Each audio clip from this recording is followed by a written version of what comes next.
Hello students. तो हमने last lecture में कर लिया था Faraday's law and Faraday's law किया था। उसके हमने दो लॉज देखे थे, electromagnetic induction and Faraday's law. उसके बाद हमारा नेक्स्ट है लेंजेस लॉ। जो मैंने पहले बच्चे बताया था आपको कि जो लेंजेस लॉ है वो सेम एज इट इज हमारे पास फैराडेज लॉ की तरह ही है। ठीक है, इसमें मतलब कि वही चीज़ उसने बताई हुई है फैराडे लॉ को। जो मतलब कि जो फैराडे ने बताया था ना, लेंजेस ने उसी चीज़ को क्या किया, प्रूव किया है। मतलब कि हाँ कि जो फैराडे ने बोला तो दो लॉज में वो ठीक है। और साथ ही साथ उसमें ये भी उसने बताया था लेंजेस ने कि हमारे पास जो जिसकी वजह से इंड्यूस्ड ईएमएफ आता है। इंड्यूस्ड ईएमएफ मतलब जो आपके पास गैल्वेनोमीटर शो करता है ना कि एकदम से डिफ्लेक्शन हो रही है, तो वो गैल्वेनोमीटर जो शो कर रहा है वो ईएमएफ है। ईएमएफ मतलब वोल्टेज, मतलब जिसकी वजह से वोल्टेज आ रहा है उसी मोशन को जो ये कॉइल है वो क्या करती है, अपोज करती है। This is known as the Lenz's law. ये उन्होंने यहाँ पे लिखा है, Lenz's law states that the direction of the induced EMF is always such as to oppose the change that causes it. मतलब जो चेंज जिसकी वजह से आपके पास ईएमएफ प्रोड्यूस हो रही है, वही ईएमएफ क्या करती है कि उस कॉज को क्या करती है, खत्म करने की कोशिश करती है। इसका मतलब क्या है, जैसे हमारे पास ये फर्स्ट डायग्राम दिए हुए है कि मान लो कि अगर मैं नॉर्थ एंड साउथ पोल, मेरे पास ये मैग्नेट है, मैं मैग्नेट को मूव करवाती हूँ। जब मैग्नेट मूव होगा तो हमारे पास of course number of electrons of forces change होंगी, उसकी वजह से हमारे पास क्या होता है, ईएमएफ इंड्यूस होता है। ठीक है, लेकिन जैसे ये मूव करना इसकी तरफ आना स्टार्ट करेगा, उसकी वजह से क्या होगा कि ये कॉइल क्या करेगा, ऐसा मैग्नेट प्रोड्यूस कर देगा इसके ऑपोजिट। जो नॉर्थ यहाँ पे पोल होगा, अगर यहाँ पे नॉर्थ है तो वो नॉर्थ ही यहाँ पे जनरेट कर देता, ताकि ये क्या करे, रिपेल करे, और जो ये मैग्नेट है वो मूव ही ना कर पाए। मतलब जो कॉज है उसी को क्या करता है, पॉज करता है। वही उन्होंने सेकंड यहाँ पे लिया कि अगर वो दूर लेके जाता है तो यहाँ पे वो ऐसे मैग्नेट इंड्यूस होगा कि यहाँ पे साउथ पोल आ जाएगा। हम इसे दूर लेके जाना चाहते हैं, लेकिन यहाँ पे जब साउथ पोल इंड्यूस हो जाएगा तो साउथ और नॉर्थ को क्या करेंगे, ट्रैक करेंगे, तो वो उसे दूर नहीं जाने देगा। मतलब उसके मोशन को क्या करता है, पॉज करता है। चाहे वो दूर जाना चाहिए, चाहे वो नजदीक आना चाहिए, उसके ऑपोजिट वो वर्क करता है। ये हमारे पास लेंजेस लॉ ने बताया था। ठीक है, आप यहाँ पे ये पढ़ लेना, और ये हमने सिर्फ इसकी डेफिनेशन करनी है। उसके बाद है लॉरेंट्ज फोर्स।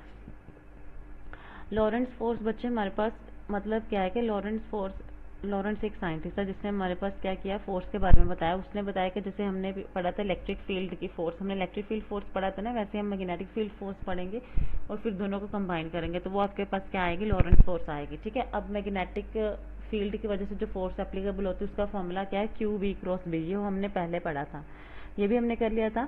और इलेक्ट्रिक फील्ड की वजह से जो फोर्स आ रही है वो क्यू इंटू ई है। जब हम दोनों को ऐड कर देंगे तो वो जो टोटल फोर्स होगी वो आपके पास क्या होगी, लॉरेंट्ज फोर्स होगी। ठीक है, ये एक नंबर का आपने फॉर्मूला लर्न करके रखना है।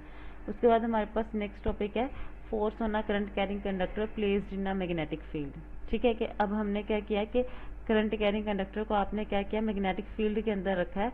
ये वाला टॉपिक है, ये टॉपिक देखो बच्चे, force on a current carrying conductor placed in a magnetic field. ठीक है, अब देखो उन्होंने क्या किया, एक कंडक्टर लिया जिसमें से आपके पास क्या हो रहा है, करंट पास हो रहा है, उसे क्या किया, मैग्नेटिक फील्ड के अंदर रख दिया। जब आप किसी कंडक्टर में से जब करंट पास कर रहा है, आप उसे मैग्नेटिक फील्ड के अंदर रखोगे तो बी मैग्नेटिक फील्ड है, आई करंट पास हो रहा है, वी डी आपके पास ड्रिफ्ट वेलोसिटी जिसके साथ आपके पास क्या कर रहे हैं, इलेक्ट्रॉन्स मूव कर रहे हैं। ठीक है, तो वही उन्होंने फिर हमारे पास, इसका मतलब मैग्नेटिक फील्ड की वजह से हमारे पास फोर्स किसके इक्वल है, जो हमने अभी पढ़ा, ये वाला formula Q V cross B. तो वो फॉर्मूला अप्लाई कर दिया, Q V cross B. V यहाँ पे क्या है, वी डी है, क्यू क्या है, चार्ज ऑन इलेक्ट्रॉन, इलेक्ट्रॉन पे चार्ज क्या, माइनस ई हो गया। ठीक है, ये मेरे पास फोर्स आ गई, मैग्नेटिक फोर्स आ गई ऑन वन इलेक्ट्रॉन, एक इलेक्ट्रॉन पे फोर्स आ गई। अब there are number of electrons in this conductor है ना, इसमें बहुत सारे नंबर ऑफ इलेक्ट्रॉन्स होंगे, तो टोटल नंबर ऑफ इलेक्ट्रॉन्स हमने कंसीडर कर लिया वो किसके इक्वल है, N into A into L. N आपके पास number of electrons per unit volume है, ए एरिया, एल आपके पास क्या है, लेंथ। मैंने वैसे फोर्स ऑन, ये मेरे पास फोर्स एक इलेक्ट्रॉन पे थी। ठीक है, वैसे मैंने फोर्स ऑन एन इलेक्ट्रॉन्स लिख लिया तो वो एन इंटू एफ हो जाएगा। मतलब एक इलेक्ट्रॉन पे इतनी है तो total number of electrons N है, तो टोटल फोर्स कितनी हो जाएगी, एन इंटू एफ हो जाएगी। वो यहाँ पे वैल्यू पुट कर दो, एफ की वैल्यू मैंने यहाँ पे पुट कर दी, ये मेरे पास क्या आ गया, यहाँ पे मेरी टोटल फोर्स आ गई। ठीक है, जितने आपके पास इलेक्ट्रॉन पे लग रही है। अब हमें बच्चे ये वाला फॉर्मूला आपको पता होगा, पहले भी हमने किया हुआ है, दैट आपके पास करंट किसके इक्वल होता है, N E A V D. तो मैंने N E A V D की जगह पे हम क्या लिख देंगे, आई लिख देंगे। ठीक है, और आई एल क्रॉस बी आ गया, तो ये हमारे पास क्या आ गया, फोर्स आ गया, force in on a current carrying conductor placed in a magnetic field. मतलब किसी करंट कैरिंग कंडक्टर पे जितनी फोर्स अप्लाई हो रही है जब उसे मैग्नेटिक फील्ड के अंदर रखते हैं, तो ये हमारे पास एक्सप्रेशन ड्राइव हो गया। ठीक है, उसके बाद स्पेशल केस है, तब थीटा 90 होगा, थीटा 0 होगा, थीटा 180 होगा, तो आप वो वाला स्पेशल केस हम करेंगे। थीटा 0 मतलब साइन 0 0 हो गया, थीटा 90 मतलब साइन 91 होगा तो F इक्वल टू क्या आ जाएगा, BIL आ जाएगा। सिंपल है बिल्कुल, ठीक है। उसके बाद नेक्स्ट है बच्चे हमारे पास फ्लेमिंग्स लेफ्ट हैंड रूल।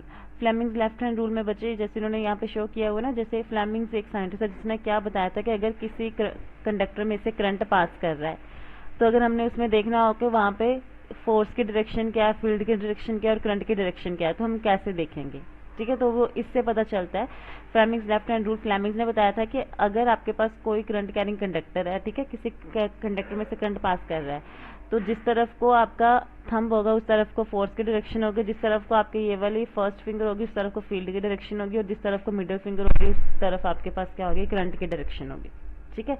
तो यही उन्होंने यहाँ पे लिखा हुआ है। According to this rule, if we stretch out our first finger, central finger and thumb so that they are mutually perpendicular, मतलब 90 डिग्री का एंगल बन रहा है ना सभी में, then the first finger आपके पास मैग्नेटिक फील्ड की डायरेक्शन के बताती है, central finger tells us about the direction of current and the thumb tells us about the direction of motion or the force, ठीक है।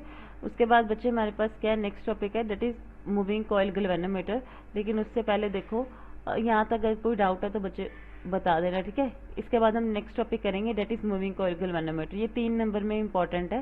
जिससे देखो मूविंग कॉइल गैल्वेनोमीटर में मैं आपको ये नेक्स्ट लेक्चर में करवाती हूँ ये वाला। अब तक हमने कितने टॉपिक कर लिए, हमने लॉरेंट्ज फोर्स पढ़ा है, लेंज़ेस लॉ पढ़ा है, उसके बाद हमारे पास था force on a current carrying conductor, then Fleming's left hand rule, उसके बाद हमने पढ़ना है मूविंग कॉइल गैल्वेनोमीटर। देन बच्चे आपका सिर्फ यही टॉपिक बचता है, मूविंग कॉइल गैल्वेनोमीटर। ये लास्ट टॉपिक है हमारा इस यूनिट का, ठीक है। तो इसके बाद हम क्या करेंगे, नेक्स्ट यूनिट स्टार्ट करेंगे मूविंग कॉइल गैल्वेनोमीटर के बाद, ठीक है। तो ये मैं आपको नेक्स्ट टॉपिक में नेक्स्ट लेक्चर में करवाती हूँ, उसके बाद हम अगली यूनिट स्टार्ट करेंगे। Okay, thank you. आप देख लेना एक बार यहाँ तक किसी भी टॉपिक में अगर कोई डाउट